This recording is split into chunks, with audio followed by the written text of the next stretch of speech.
What's up, party people? It's been a while, but I'm back. Day 8,796 of working on the Mustang. So unfortunately you're probably going to hear that dryer running over there. Yep. So my goal today is to, well, one, fight off any mosquitoes that come my way. And two, work on this harness that you see outlined in black electrical tape. I want to really clean that up today and follow it through the front end to see where it goes.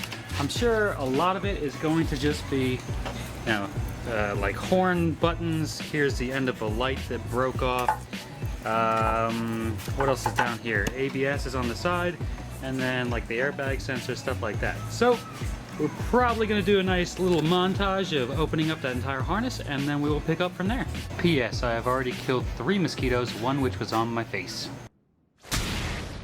I wanted some of my walking path back, so I moved the trunk lid to this precariously perched double stack chair. And then next I'm going to remove all this extra tape and this wiring harness that I've already pulled out. I think I will sort out some of the more important looking connectors, especially things that look like electronic boxes, and set them to the side just in case.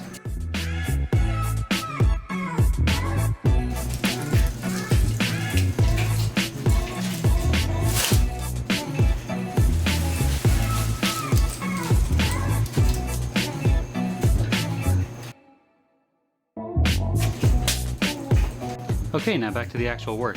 I think to make my life that much easier, I'm going to remove whatever this is and whatever this is. I think there are some vacuum lines hooked up to that, so I'll have to be sure to mark them or cap them off right now.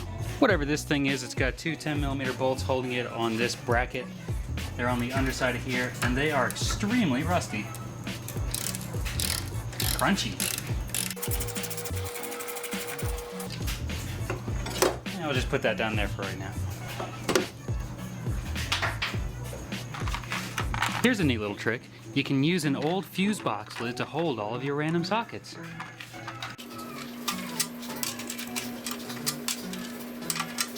And of course it's not the right size. Turns out it's a 10mm bolt. I don't know why I couldn't find one quicker. Oh, that's funny. It's not even a bolt.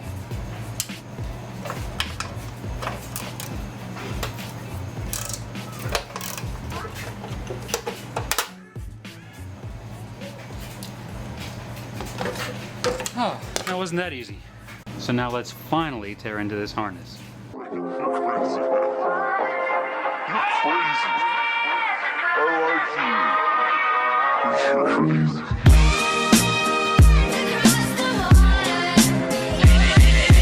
So now we face our next problem. It now runs in through the fender well, and then underneath this washer fluid reservoir, and then I see it continue. It's hard for you to see. I think it splits and then heads underneath the battery tray and then out the front here. So I think I need to stop what I'm doing here so that I can focus on removing more stuff from here. So that's what we're gonna do. So this here furred washer fluid reservoir is only held in by one 5/16 bolt, and then it's like kind of locked in place on this side, so we'll probably have to pry it out. We'll see. Yep, just like that. Now you would think that this would be some kind of precious commodity that Ford Mustang owners would want to have, except I guess they all get turned into race cars like mine and then they don't need them. What I'd like to do now is hook up the battery one last time before I have to pull everything out from underneath of there, just to make sure that we're good starting from this point.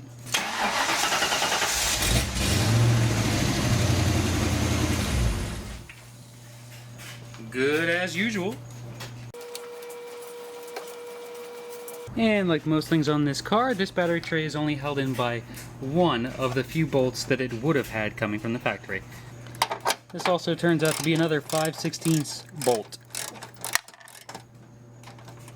Oh, I don't want to lose my nuts. Jeez. Wow, did I actually thread that on one-handed? I'm amazing. That's it. That's all this footage is going to be, just 2 hours of me doing this.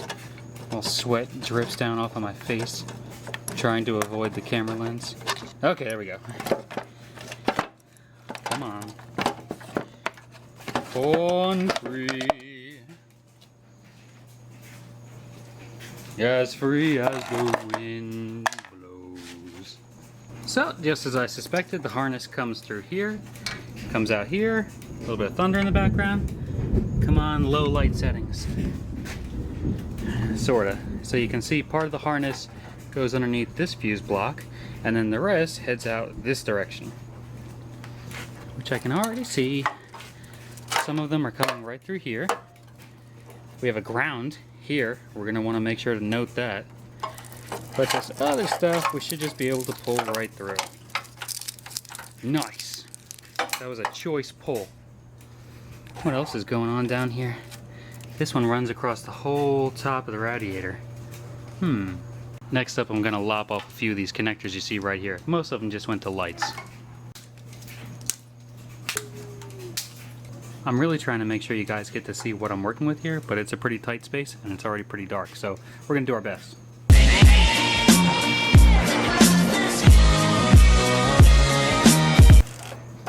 This thing is super hard. Like, I'm not sure what that's made out of yet, but it is very hard. I'm guessing it's one of those big shields that they use. If I could find the opening, that'd be best.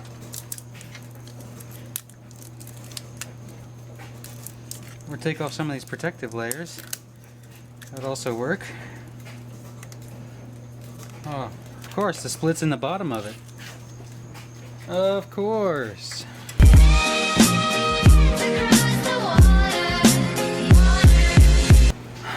Well, that was not enjoyable. It's these stupid Ford plastic clips everywhere. How long until I bust off one of these connectors on accident?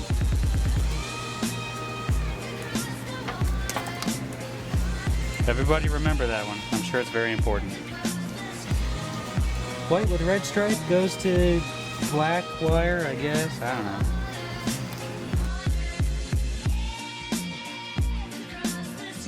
Now I'm back outside the fender. Can't touch the camera. Hands are covered in old tape residue. Basically tar. Finally, something concrete.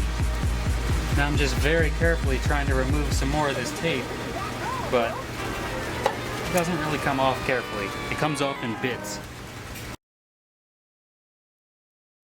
So let's go ahead and plug that connector back in. Make sure we don't lose anything.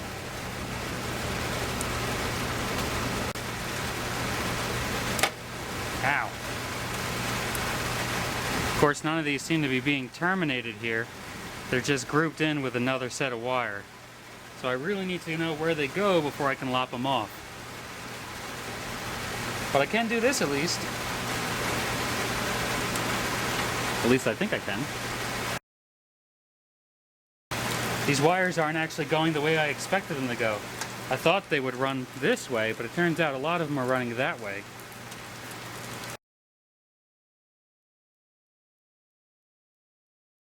Moving over to the passenger side of the car, I noticed all the similar stuff from before, which makes sense. I mean, of course, the turn signals and stuff should all be in the same loom, and they would have to cross over the car somewhere. So I guess this is where it is. I believe this one is actually for the airbag sensor. And I can't open that. Finally.